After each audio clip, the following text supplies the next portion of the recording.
Valve unveiled this Steam Deck, and the thing looks sick as hell. Basically, there's a handheld PC that Valve will let the user do whatever they want to it. Before even hopping into the specs, I really wanted to look at this feature because I think this is far more important and interesting. If one wants, they could download Windows or another operating system on the machine. Despite this machine being Valve's, people can download the Epic Games Launcher, Battle.net, Origin, or a shitload of emulators. It's basically a laptop that it comes in Switch form, except the controllers don't disconnect. And that is awesome. I really like their approach of do whatever you want with our machine. You already gave us the money for it. What do you do with it is really just up to you. Just think of how many games are going to be playable on this thing. Most of Steam's library will work here, but it has been noted that some games will not be playable. Valve says that they will keep working on this to make these games playable. Now we'll hop into the specs by starting out with the storage and different models. There is a 64GB version, a 256GB version, and a 512GB version, which will cost $400, $530, and $650 respectively. It should be noted that the cheapest model uses eMMC, which stands for Embedded Multimedia Card. The two more expensive models, though, they use NVMe's SSD storage, which means that games and other applications are going to load pretty fast off of the new models. One can expand the storage with the use of microSD cards, but other methods aren't really known yet. I'd argue that with the extra cost, it is worth it because on top of getting more storage, you also get storage that will make applications load faster. I have NVMe storage on my gaming PC at home, and games like The Witcher 3 load in literal seconds. With how big games are nowadays, I am a bit concerned about the storage size though. That 64GB storage will get eaten alive within minutes. Micro SD cards are pretty cheap though, so maybe it's really not that big of a deal. I'll post a snapshot of the other specs here, so I don't have to go into them like too much. I'm grabbing the information here from PC Gamer. A couple things that stood out to me are the RAM. 16 gigs of it, and it's pretty damn decent RAM as well. That's a lot for a handheld. The CPU is an AMD Zen 2, 4-core 8-thread, and the GPU is an AMD RDNA 2. If we're talking about purely technical standpoint, this thing should have no problem playing games like Control, but maybe only at 30 FPS. In their promotions, they have shown off games like Control that, would never really be able to run on the Switch normally, including Star Wars Jedi Fallen Order. One thing that disappoints me with this, and the OLED Switch for that matter, is the fact that they still use a 720p display. But the more I think about it, this is probably the right call. A 1080p screen is going to rip right through that battery life. And speaking of battery life, that thing can be very hard to gauge on this model in particular, and this is because you can edit the graphical detail of every game, and this will affect the battery life substantially. During an IGN interview, a Valve employee answered this question by a range of 2 to 8 hours. If you play Portal 2 for 4 hours on this thing.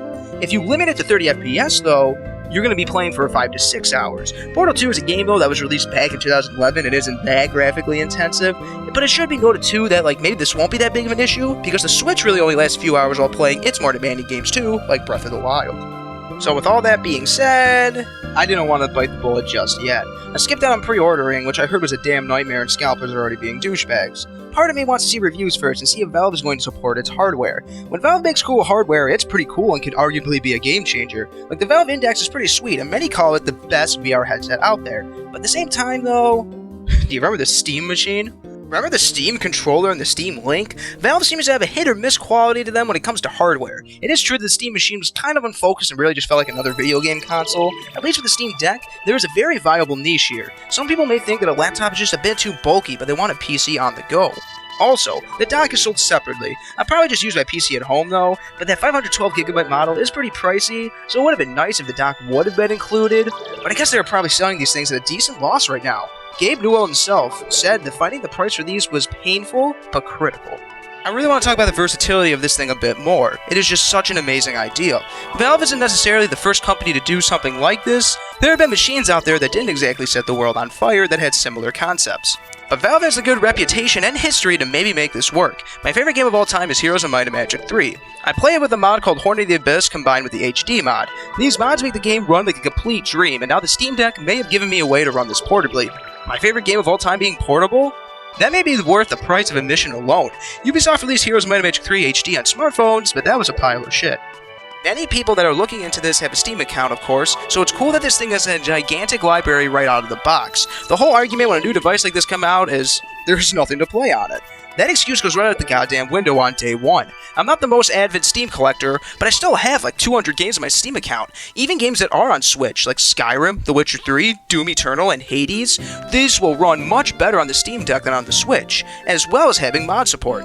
Shoot, after talking about this, I may have to put down a deposit on my Steam account. One could also install Dolphin on this thing and play childhood games like Pikmin or Melee or Mario Kart Double Dash. That's just the GameCube too. I can realistically see this emulating up to PS3 games pretty competently. Some are even saying this may be able to emulate Switch games, but I'm not so sure of that.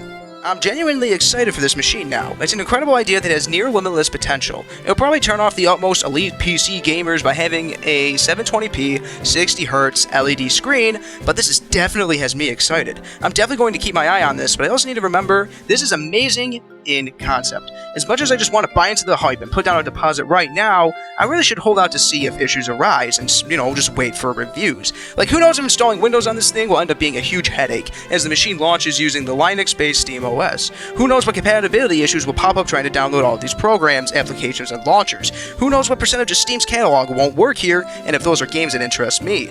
It looks like it will be able to run games like Control, but how well? Will Valve actually support this in the future? There are a few unknowns, and I'm definitely cautiously optimistic, and I'm going to keep my eyes on this.